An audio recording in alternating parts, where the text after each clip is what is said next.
आप सभी का स्वागत करते हैं सुमन क्लासेस यूट्यूब चैनल पर। दोस्तों हम लोग इस वीडियो के अंदर में आरआरबी ग्रुप डी 2026 में जो एग्जामिनेशन होने वाला है उसके लिए आप लोगों के पिछले जो कई एग्जाम हुए हैं ग्रुप डी के उनके प्रीवियस ईयर क्वेश्चन लेकर आए हैं।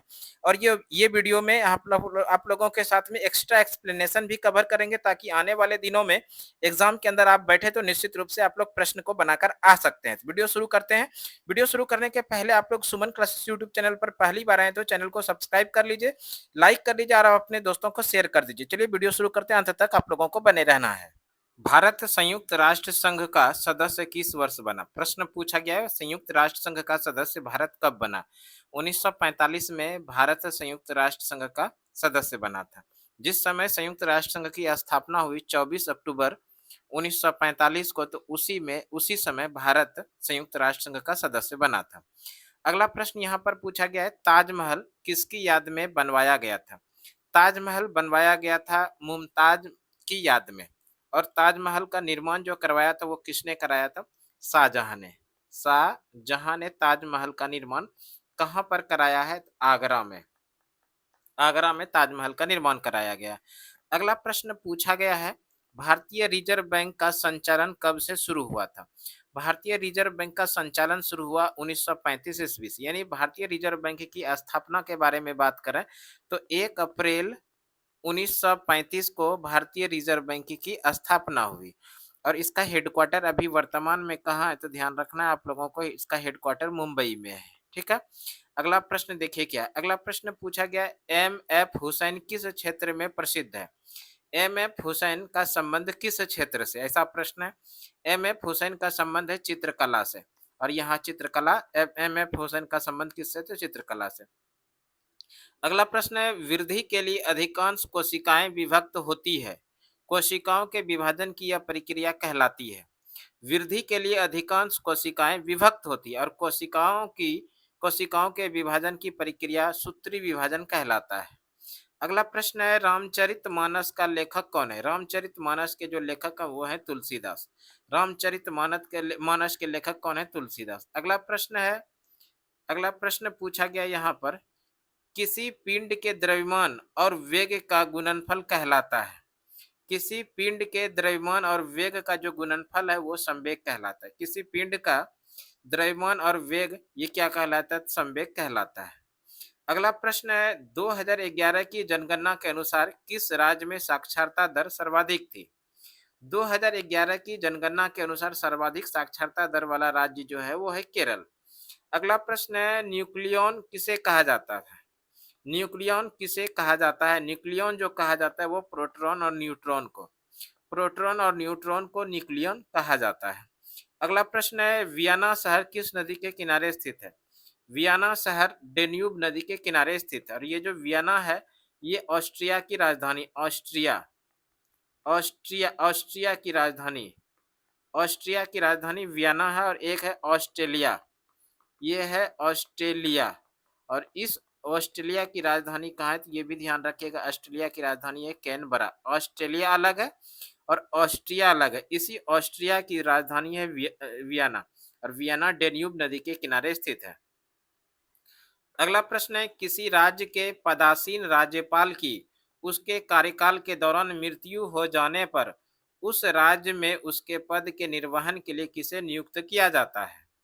प्रश्न है कि किसी राज्य के पदासीन राज्यपाल यानी किसी राज्य का जो राज्यपाल है, वर्तमान राज्यपाल, और उनके कार्यकाल के दौरान ही उनकी मृत्यु हो जाती है तो उस स्थिति में उसके पद का निर्वहन कौन करता है? तो इस स्थिति में उनके पद का जो निर्वहन करता है उसी राज्य के उच्च न्यायालय के जो मुख्य न्यायाधीश होंगे तत्कालीन वो उनका उनका कार्य करेंगे। अगला प्रश्न देखिए क्या है, एकल आवृत्ति की ध्वनि कहलाती, एकल आवृत्ति की जो ध्वनि कहलाती वो टोन कहलाती है। अगला प्रश्न है, मिश्रण एक विषम मिश्रण जिसमें विलय कण विघटित नहीं होते हैं बल्कि संपूर्ण माध्यम में निलंबित रहते हैं उसे कहा जाता है। एक विषम मिश्रण जिसमें विलय कण विघटित नहीं होते हैं बल्कि संपूर्ण माध्यम में निलंबित रहते हैं उसे कहा जाता है निलंबन। अगला प्रश्न है, पुरुष और स्त्री शरीरों के मेल से बना भगवान शिव का रूप कहलाता है। पुरुष और स्त्री के शरीरों से मेल से जो बना भगवान शिव है इसको कहा जाता है, ये जो कहलाते हैं ये अर्धनारीश्वर कहलाते हैं, अर्धनारीश्वर। अगला प्रश्न है, जम्मू कश्मीर का संविधान कब से लागू हुआ? जम्मू कश्मीर का संविधान लागू हुआ 26 जनवरी 1957 को। और वैसे जम्मू कश्मीर को जो विशेष राज्य का दर्जा अनुच्छेद 370 के दिया गया था वो समाप्त कर दिया गया है। और इस तरह से जम्मू कश्मीर को दो भागों में विभाजित कर दिया, एक जम्मू, एक जम्मू आया, दूसरा जो है वो लद्दाख आया, और ये दोनों ही केंद्र शासित प्रदेश के अंदर रखा गया है। अगला प्रश्न देखिए क्या, अगला प्रश्न यहाँ पर पूछा गया है कि दिल्ली से संबंधित विशेष प्रावधान संविधान के किस अनुच्छेद के अंतर्गत दिए गए हैं? दिल्ली से संबंधित विशेष प्रावधान संविधान के किस अनुच्छेद के अंतर्गत दिए गए हैं? दिल्ली से संबंधित विशेष प्रावधान जो दिया गया है वो अनुच्छेद 239 के अंदर दिया गया है। अगला प्रश्न यहाँ पर पूछा गया इस तरह से कि 1968 में कृषि में हरित क्रांति की प्रभावशाली प्रगति को आधिकारिक तौर पर दर्ज करने के लिए कौन सी पहली फसल है? 1968 में कृषि में हरित क्रांति का जो प्रभावशाली प्रगति हुई, इस प्रभावशाली प्रगति को आधिकारिक तौर पर दर्ज करने के लिए कौन सी फसल है? तो वो है गेहूं। अगर आप लोगों से प्रश्न पूछा जाए भारत में हरित क्रांति की शुरुआत किसने किया, तो एम.एस. स्वामीनाथन ने। एम.एस. स्वामीनाथन ने भारत में हरित क्रांति का शुरुआत किया था, एम.एस. स्वामीनाथन ने, और इसमें सर्वाधिक जो प्रभाव पड़ा था वो गेहूं पर। अगला प्रश्न है, लक्षद्वीप केंद्र शासित क्षेत्र किस उच्च न्यायालय के अधिकार क्षेत्र के अंतर्गत आता है? लक्षद्वीप केंद्र शासित क्षेत्र ये उच्च न्यायालय के जो अंदर आता है वो केरल उच्च न्यायालय के अंदर आता है। अगला प्रश्न है, माउंट एवरेस्ट स्थित है? माउंट एवरेस्ट महान हिमालय क्षेत्र में अवस्थित है।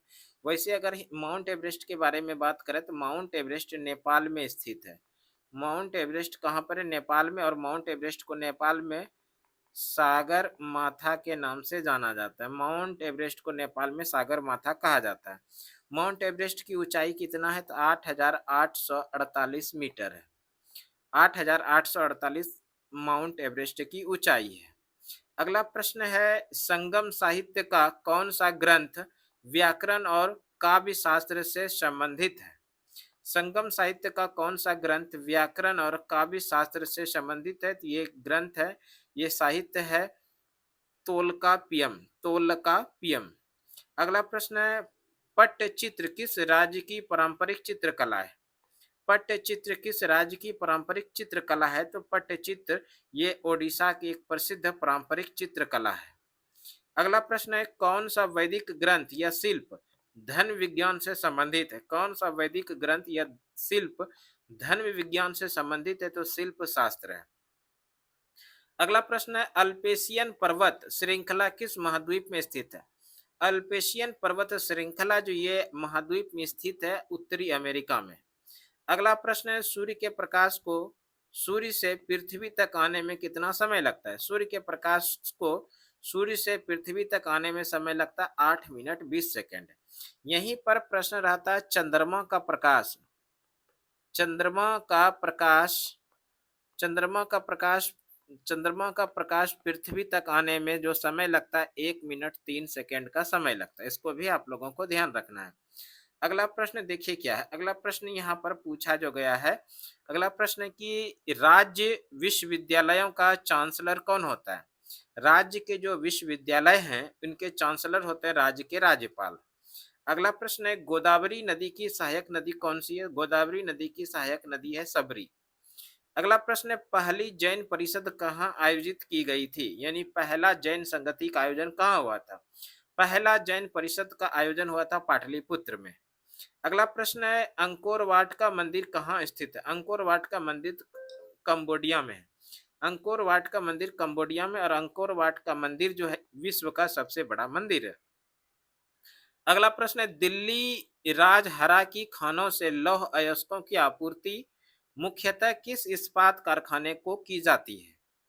दिल्ली राजहरा की खानों से लौह अयस्कों की आपूर्ति मुख्यतः किस इस्पात कारखाने को की जाती है? ये इस्पात कारखाना है भिलाई इस्पात कारखाना, भिलाई छत्तीसगढ़ इस्पात कारखाना। यहाँ पर दिल्ली राजहरा की खानों से लौह अयस्क की आपूर्ति कराई जाती है।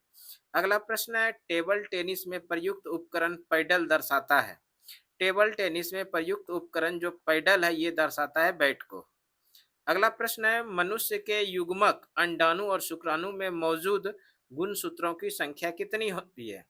मनुष्य के युग्मक अंडाणु और शुक्राणु में मौजूद गुणसूत्रों की जो संख्या होती है वो होती है गुणसूत्रों का एक सेट। अगला प्रश्न है आपूर्ति के नियम के अनुसार जब उत्पादन का मूल्य घटता है तो आपूर्ति की मात्रा घटेगी। आपूर्ति की नियम के अनुसार जब उत्पादन का मूल्य घटता है तो आपूर्ति की मात्रा भी घटेगी। अगला प्रश्न है मनुष्य में सामान्य श्वसन की प्रबलता कितनी होती है? मनुष्य में सामान्य श्वसन की प्रबलता होती है 10 डेसिबल। अगला प्रश्न है दक्षिण एशियाई खेल संघ द्वारा ढाका बांग्लादेश में किस वर्ष में संपन्न हुए खेलों में कबड्डी को शामिल किया गया? प्रश्न कि दक्षिण एशियाई खेल संघ द्वारा ढाका बांग्लादेश में किस वर्ष में संपन्न हुए खेलों में कबड्डी को शामिल किया गया? तो 1984 में। अगला प्रश्न है अनुसूचित क्षेत्रों में प्रशासन का विशेष उत्तरदायित्व किसके पास होता है? तो ध्यान रखिएगा अनुसूचित क्षेत्रों में प्रशासन का विशेष उत्तरदायित्व होता है राज्यपाल के पास। अगला प्रश्न है दिल्ली विधानसभा के पास किस क्षेत्र में कानून बनाने का अधिकार है? दिल्ली विधानसभा के पास स्वास्थ्य के क्षेत्र में विशेष रूप से कानून बनाने का अधिकार है। अगला प्रश्न है बैक्टीरिया द्वारा होने वाला रोग। बैक्टीरिया द्वारा जो होने वाला प्रमुख रोग है वो है टाइफाइड। अगला प्रश्न है भारत और जम्मू कश्मीर राज्य के बीच परिग्रहण समझौते पर कब हस्ताक्षर किए गए थे? भारत और जम्मू कश्मीर राज्य के बीच परिग्रहण समझौते पर हस्ताक्षर किया गया था 26 अक्टूबर 1947 को। 26 अक्टूबर 1947 को दिन रविवार था। अगला प्रश्न है मुगलों के विरुद्ध हल्दी घाटी का युद्ध किसने लड़ा था? मुगलों के विरुद्ध हल्दी घाटी का युद्ध लड़ा था महाराणा प्रताप ने। और ये महाराणा प्रताप ने जो हल्दी घाटी का युद्ध लड़ा था वो किस वर्ष? तो 1576 में।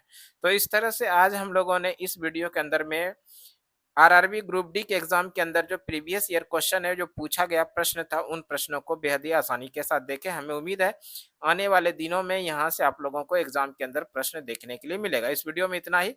अगली वीडियो में फिर से इसी तरह के प्रश्नों के साथ उपस्थित होते हैं। तब तक के लिए धन्यवाद। जय हिंद, वंदे मातरम।